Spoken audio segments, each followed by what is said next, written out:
Kaixo zitzaia, ongi etorri berriro ere edikeusera. Gaur bi joko aurkeztuko dizugu ipuinak kontatzeko. Telltale eta Story Cubes.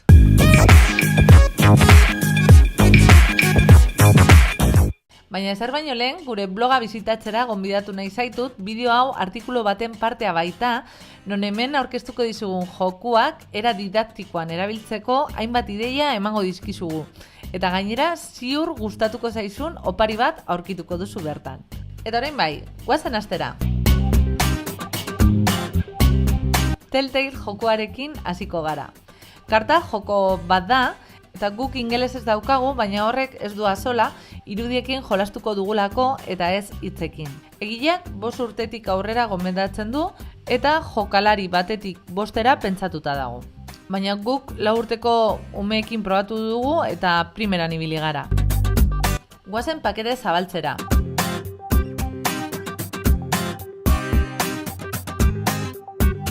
Ikusten duzunez, metalesko kutxa batean dator, primerakoa bidaietan eramateko, gainera oso gutxi okopatzen du.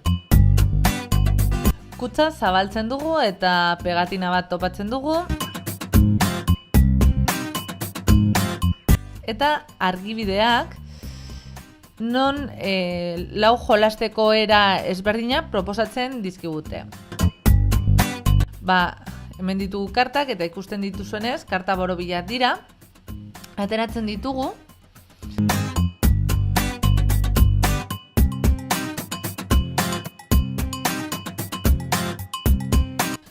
Eta 60 karta ditugu irudiekin bi aldetatik. Beraz, 120 irudi ezberdin.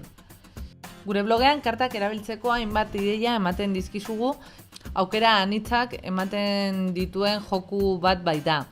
Bai etxean eta bai ikasgelan ere. Baina printzipioz ideia simplea da. Istorio bat osatu behar duzu ateratzen zaizkizun irudietan oinarrituta. Adibidez, 10 irudi atera ditzakegu eta joan gure historia osatzen, irudiak erabiltzen nahi dugun ordenean.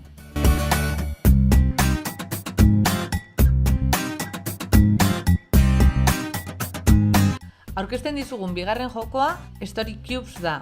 Eta naiz eta bertsio eta zabalpen gehiago existitu, guk originala ekartzen dizugu. Kasu honetan, izenak esaten duen bezala, dado joko bat da, eta goazen zabaltzera. Ikusten duzunez, kutxatila karratu batean dator, oso txukuna, dotore, eta gainera iman batekin dator. Detaile hau izugarri gustatu zaigu. Barruan jokoaren argibideak aurkitzen ditugu non jolasteko 3 era ezberdin proposatzen diguten. Eta 9 dado irudi ezberdinekin beraien albo guztietan. Naiz eta paketean 3 joko ezberdin proposatu, guk gure blogean beste ideia batzuk ere ematen dizkizugu, baina edozein kasutan ideia nagusia karta jokoaren berdina da.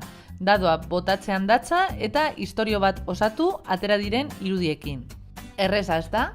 Ziurtatu aldizugu oso momentu divertigarria pasatuko dituzula beraiekin.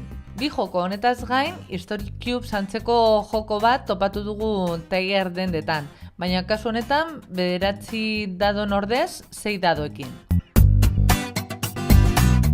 Eta gure web bizitatzen baduzu, PDF bat jaitsi ahal izango duzu 10 dado joko batekin, uda gaiarekin lotuta, txantillo itxuri bat zure dadoak sortzeko marrazkiak eginez eta ariketen fitxa batzuk.